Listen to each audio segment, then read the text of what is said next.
honored to introduce my friend, and Elder Dallin H. Oaks from Utah.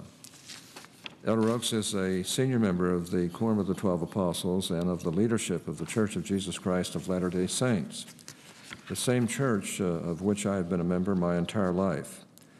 I asked Chairman Baucus to invite Elder Oaks to testify today, not just because of his lifelong involvement in the church, but also because of his extensive experience in all areas of the charitable world.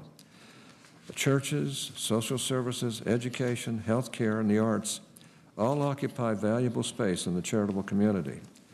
Elder Oaks' life of service has touched all of these areas. Elder Oaks is keenly aware of the importance of the charitable tax deduction.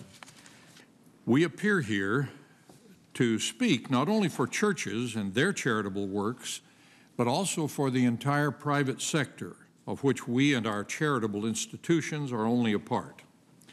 While we are religious leaders, the possible impairment of the charitable deduction in order to enhance tax revenues is not a religious issue.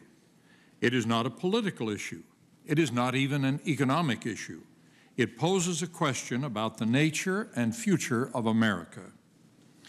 The charitable deduction is vital to the private sector that is unique to America. Astute Alexis de Tocqueville observed, "Whenever at the head of some new undertaking you see the government in France or a man of rank in England, in the United States, you will be sure to find an association," which encourage donations to churches and other charities.